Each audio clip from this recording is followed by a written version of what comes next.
Hey everybody, continuing on with the review of what we've done recently, I want to bring up the subject of conjugate additions, also called a Michael addition or a 1-4 addition. Now, these are in opposition to direct additions. Now, I'll be honest, I don't remember if I made up direct or if I read it in a book, so you could also call this a 1-2 addition, meaning things are added across the first and second atoms of the carbonyl. Now, we have done a lot of work with the direct addition molecules. Things like organolithiums,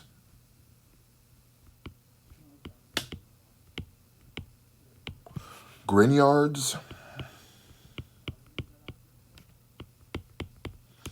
sodium borohydride, and lithium aluminum hydride, hydroxide in order to form the hydrates, and alkoxide to form hemiacetals or acetals. Now, all of these favor the direct 1-2 addition. Things that don't favor the direct 1-2 addition are enolates and enols. Those favor a conjugate addition. Others that do include some amines, although you rarely see this. And finally, Gilman reagents, which are the lithium organocuprates.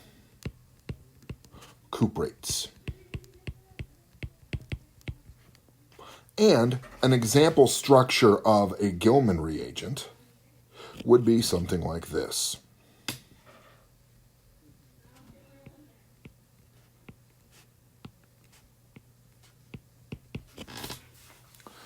Where two of the carbon groups are attached to the copper, which is counteracted in charge with the lithium.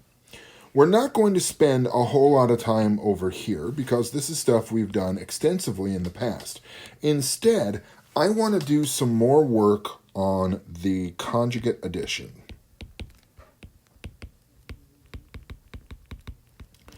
And here's why.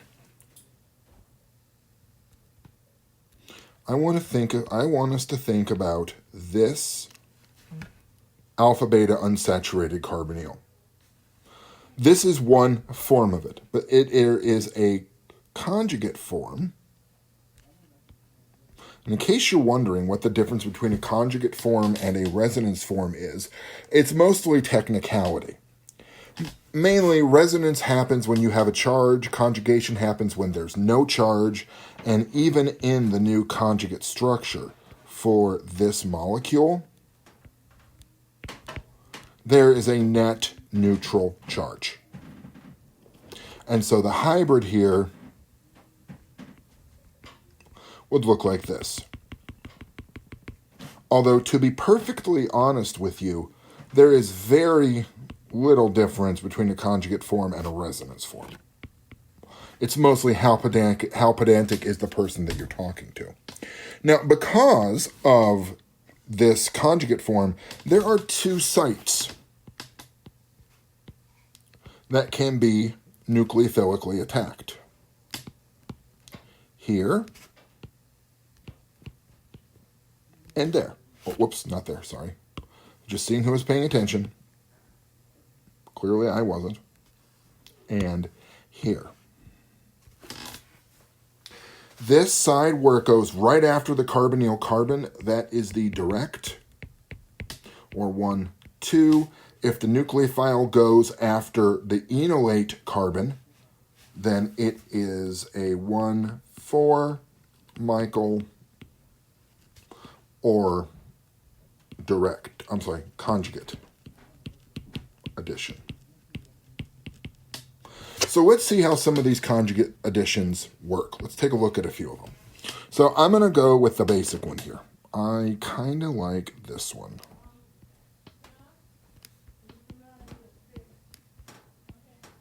So there's the unsaturated carbonyl.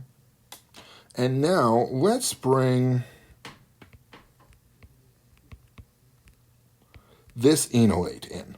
Now this is where I need to pause and kind of bring something home to you, is I've never seen a book with the obsession about the double enolate being the only thing that will work as a nucleophile in a conjugate addition. A lot of times you see just plain on ordinary enolates doing it. So let's take a look and see how this works.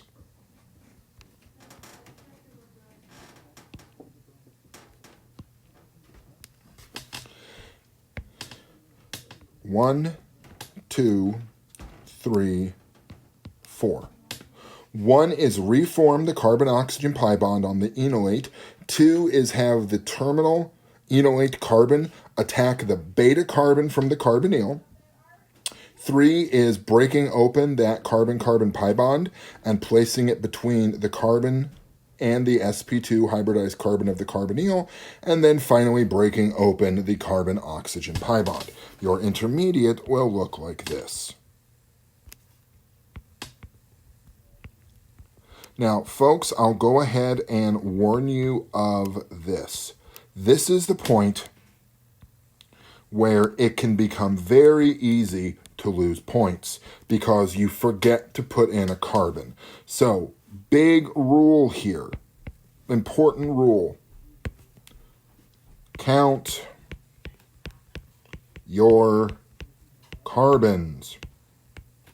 It's going to make a big difference in the end. All right, so now that we've established all that, let's come back to here. What do we do at this point? Well, this is where a little bit of water will come in handy.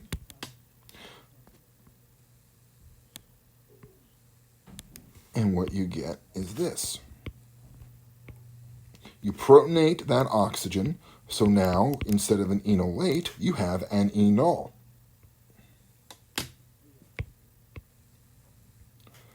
And this.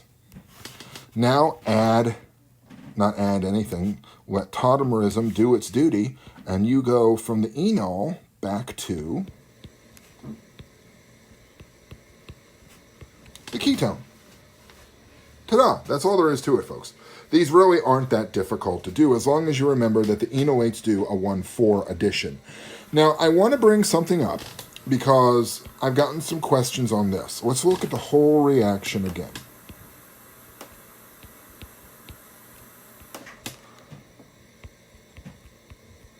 We've established what the enolate will do for the conjugate addition, but some of you may look at this, see the carbonyl, see the enol, and you might think aldol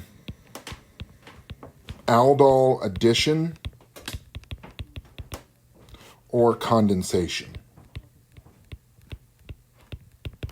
Well, let's take a look at that. Let's do that.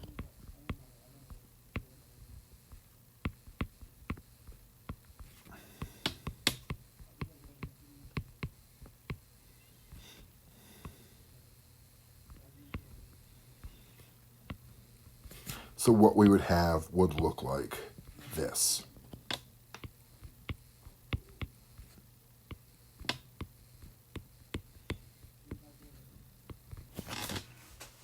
There would be your aldol addition product.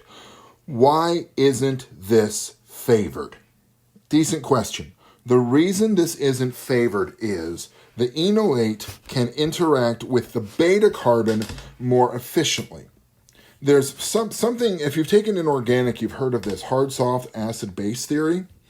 And this is essentially the same idea, where the enolate is actually a soft nucleophile or soft base. Some inorganic chemists would even call it fluffy, where something like the lithium aluminum hydride is very hard. Fluffy tends to react well with fluffy, and so you get the electrostatic attraction here. Also, the product you make in the end is more stable from the enolate addition than it is over here in the 1,2 addition. All right, does this work only for ketones and aldehydes? No, let's do this. Let's say we have a beta keto ester, like this.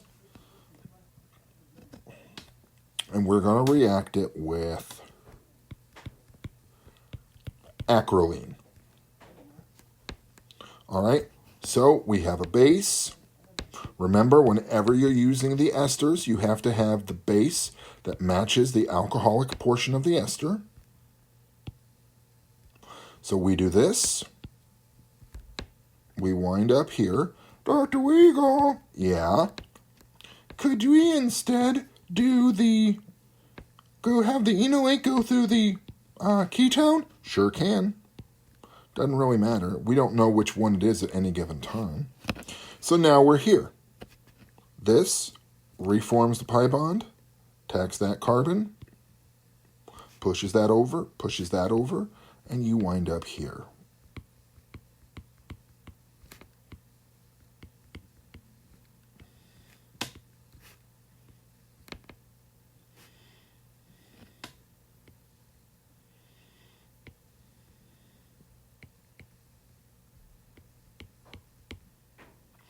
I'm just counting my carbons here real quick to make sure that I did not botch this, and I don't think I did.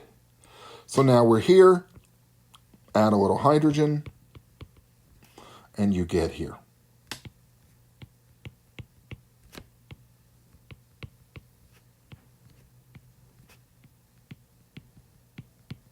I messed that up somewhere. Let me look at this again. Should be 1, 2. I don't have enough carbons. See, those of you who are thinking he's not doing this right, you were correct.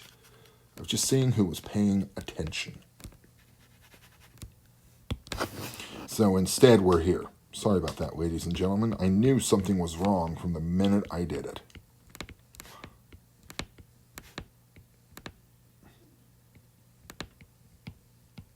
That's better. And now we add the proton.